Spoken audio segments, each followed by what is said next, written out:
So hey guys, this is the problem number 4 from Project Euler.net.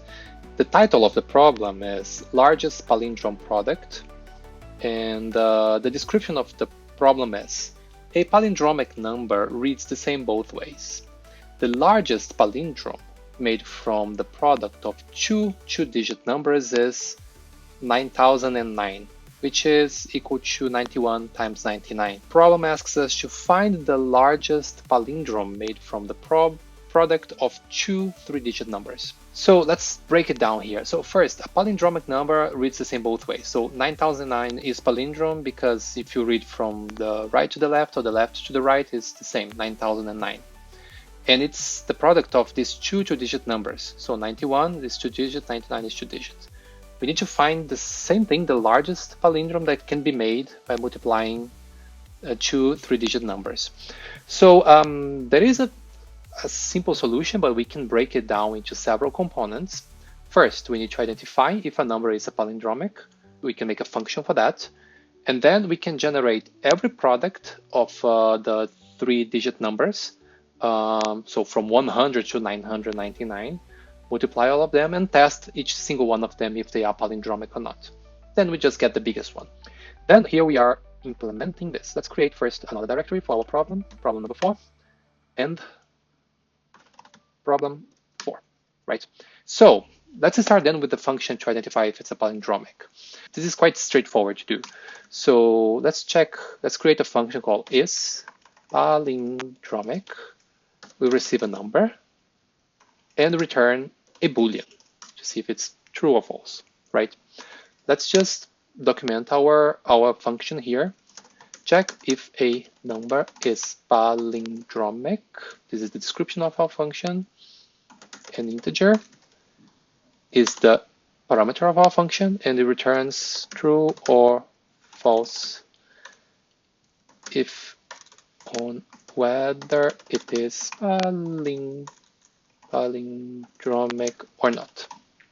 It's just gonna check if the string of itself, so we're converting them to a string, is equal to the string of itself again, but we invert this. Actually, this syntax here in Python, you are basically inverting a vector. In this case, a list of chars, which is a string. So you can just invert that. And of course, we have to return this. So this is basically checking if the string is equal to the string inverted. So this should check if it's a palindromic or not. Let's give it a try. Let's check if a number here is palindromic. We can use the number from the example, 9009. So 9009. And let's check another number here as well. So for example, another number that is not a palindromic, right? This is not palindromic.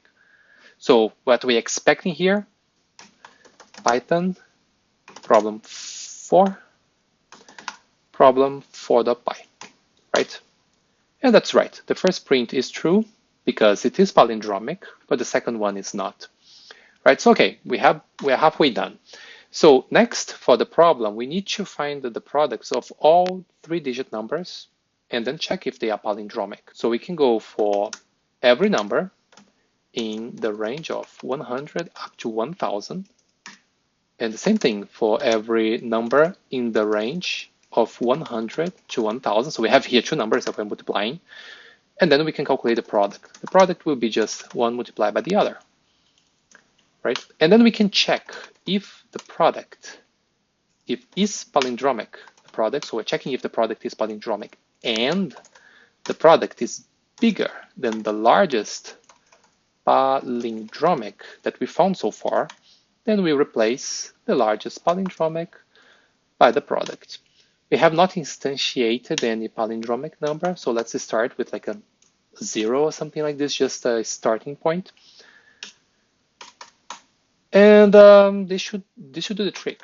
Let's print then the largest palindromic. We are multiplying every single number that is 3 digits. 1000 here is not included, so it stops at 999, right?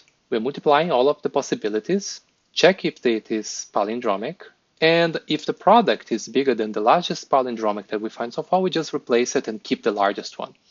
let's give it a try. Let's run it again, and we should get a result. And it was quite fast.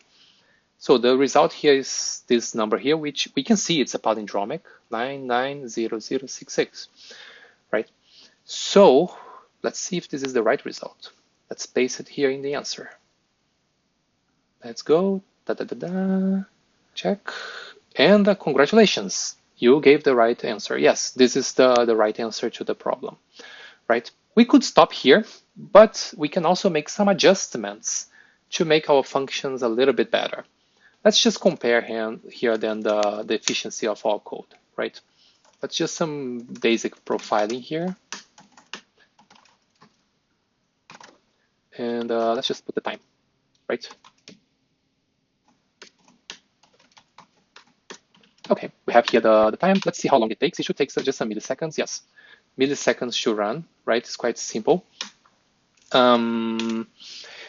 Okay, the first improvement we can do in this function is to generate numbers from 100 to 999. We are repeating ourselves, right? Because the first looping we're going from 100 to 999 and the second one as well. So as you can see, it will generate repeated numbers, right? We can just cut this loop by half by starting from the numbers that we already saw before. So for example, instead of starting from 100, we start from the first number that we already looked. So we don't have to check it again. This would improve things slightly. So let's see how much it will improve. Yes, it cuts the time roughly by half here. This is not the final improvement we can do to this code. There is also another issue with this code. Here we are generating every product and we are checking if it's palindromic or not. However, we are checking every multiplication, the smaller ones and also the big ones, right? We don't have to check small multiplications. So for example, 100 multiplied by 100 is going to be like what, 10,000? We're pretty sure that the answer to this should be higher than that. So we don't have to check every single answer. So it would be interesting if we could look, instead of bottom up, that what we're doing here, we could look also top down. We could make a different pass through all the products. One way to do this is to generate all the products, sort them, and check from the biggest one to the smallest one. This should give us some gains in efficiencies here. Right, so let's give it a try. So I'm going to generate all the products. So for example, products, I'm going to create a vector to store all the products. And I'm going to store all the products that can be generated as a multiplication of two-digit numbers. Right, once I generate all of these products, it's stored in this array here, and we can sort this array from the biggest to the smallest. Right, so let's just sort it. There is a function in Python to do this sorting. I'm not going to implement a sorting function. So we can just sort these ones and we can reverse it. There is a function here. The sorted function already gives us a way to reverse it. So we can just pass through this vector and get the first one we find, because the first palindromic that we find. For product in products. So we are iterating through all of the products. We are iterating through all of the products, and we can just find the first palindromic product. If it's palindromic, we can just print this product and break. This should give us a fairly faster code than just 8 milliseconds here. Let's give it a try. 3, 2, 1. Yes, and it's slightly faster, like 0.4 milliseconds, right? It's still the same answer, so the answer is correct, but it's a slightly faster code. If you liked this video, thank you so much for watching. Subscribe or ring the notification bell if you want to see more of that. And thank you so much for watching. Bye.